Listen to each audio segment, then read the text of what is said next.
भगवान की भगवत कथा आगे बढ़ने के बाद अब आया प्रियव्रत और राजा उत्तानपाद का चरित्र। प्रियव्रत के दो राजा उत्तानपाद की दो पत्नी थी, सुनीति और सुरुचि। सुनीति मतलब जो नीति से चले, और सुरुचि मतलब जिसकी बार बार रुचि बदल जाए उसका नाम सुरुचि। राजा सुरुचि के साथ रहता था, सुनीति को महल से निकाला दे दिया। कुछ समय के बाद सुनीति के गर्भ से ध्रुव जी महाराज का जन्म हुआ। अच्छा, ध्रुव जी का जन्म हुआ तो बालक है। एक दिन जिद पकड़ गए ध्रुव जी महाराज, हम तो अपने मैया के दर्शन करने को जावेंगे। सबने रोका, भैया कहां जाओगे अपने मैया के पिता के दर्शन करने? बोले मैं तो जाऊंगा। अब पिता का पता ही नहीं था, पिता कौन है दर्शन करने, कहां जाऊंगा। बार बार कहने के बाद जब पिता के दर्शन नहीं हुए तो राजा का पता चला कि यही मेरे पिता हैं, तो दर्शन करने के लिए तुरंत पहुंच गए। माता ने पकड़ करके नीचे, जो सौतेली माँ थी उसने नीचे फेंक दिया और कह दिया, जब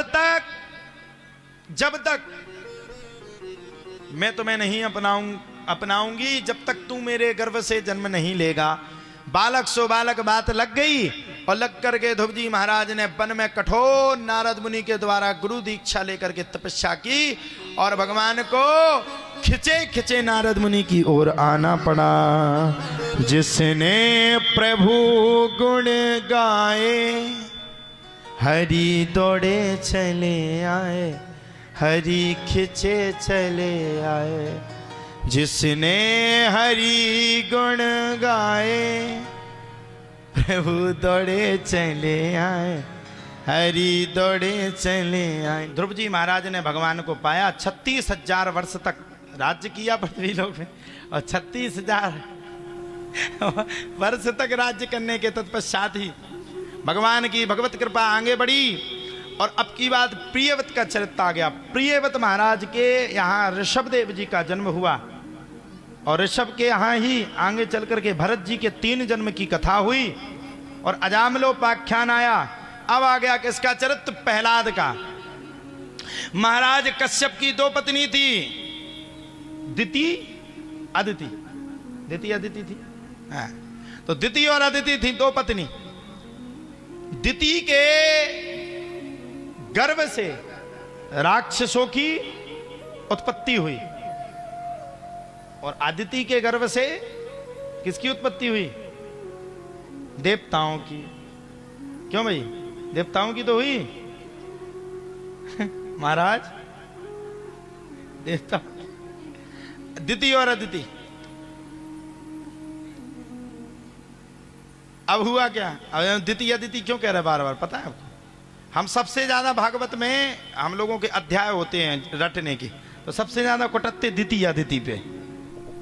हम उल्टा सीधा कह देते थे, अदिति के गर्भ से राक्षस हुए, दिति के गर्भ से देवता हुए, सो विकट कुटत्ते। फिर कहते हम अदिति के गर्भ से राक्षस हुए और दिति के गर्भ से देवता हो गए। विकट मार गलती थी। अच्छा, हमसे सब ध्यान है, हमसे सब ये कहते थे तुम्हारे बस की नहीं है, तुम भागवताचार्य बन ही नहीं सकते। होशियार बहुत थे, चालाक बहुत थे, और सुनो इतने चालाक थे कि जिसकी कोई सीमा नहीं। कबे की को काम पर हो तो कहो हम गदा से कक्का कह देवे, ऐसे भी रहते। लेकिन हम सोचते थे, हमारे कई मित्र लोग जाते थे, कई पाठक्रम वाले जाते थे, पंडिताई करवे नहीं जाते। जैसे आपने 10 ब्राह्मण बुला ले, आपके घर में सुस्ती बातें चल लो, तो वैसे हमें कोई ले नहीं जाता था। और आज वही जो हमें देख रहे हैं वो कहते महाराज जी एक फोटो खिंचवा लो आपके साथ। तो देखो ये समय है, कब रंक को राजा बना दे और कब राजा को रंक बना दे, इसमें कोई भरोसा नहीं है। ये भगवान के हाथ की चीजें हैं। अब पहला हिरण्यकश्यपु का जन्म दिति के गर्भ से हुआ, हिरण्याक्ष का जन्म दिति के गर्भ से हुआ। अब हुआ क्या? हिरण्याक्ष बड़ा पापी निकला, भगवान ने 12 अवतार लेकर के उसको मारा। हिरण्यकश्यपु चढ़ गया। हिरण्यकश्यपु ने खूब तपस्या की। ब्रह्मा जी ने कहा परम ब्रूयात, वर मांगिए। ना बोले सुबह मरू, ना शाम के मरू, ना दिन में मरू, ना रात में मरू। हिरण्यकश्यपु की 3 संतानें हुई, आह्लाद, सोहलाद और प्रहलाद। प्रहलाद जी महाराज भगवान का बड़ा भजन करवे। नमः परस्मै पुरुषाय भूयसे सत्तुत भवस्थान निरोध लीलया गृहीत चेता राजर्षि आख्यानम यद धीतवान। हम जल्दी जल्दी इसीलिए सुना रहे कि जन्म पे 5-10 मिनट में पहुंच जाए। अब प्रहलाद जी महाराज से पूछा कि किसको श्रवण करना चाहिए। बोले श्रवणम कीर्तनम विष्णु स्मरणम पाद सेवनम अर्चनम वंदनम साख्यमात्म निवेदनम। बोले श्रवण भी भगवान विष्णु का करना चाहिए, स्मरण भी भगवान विष्णु का करना चाहिए, ध्यान भी भगवान का विष्णु का करना चाहिए, केंद्र भी भगवान विष्णु को बनाना चाहिए। अब हिरण्यकश्यपु का था सबसे बड़ा शत्रु थे भगवान विष्णु। पुत्र को भगवाया बड़ी बड़ी ऊंची ऊंची पहाड़ियों से, लेकिन ध्रुव प्रहलाद जी महाराज को कुछ नहीं हुआ। होलिका माई भी आई, वो भी जल के राख हो गई, कुछ नहीं हुआ। एक दिन हिरण्यकश्यपु ने पूछा तेरा भगवान आखिरकार कहां है?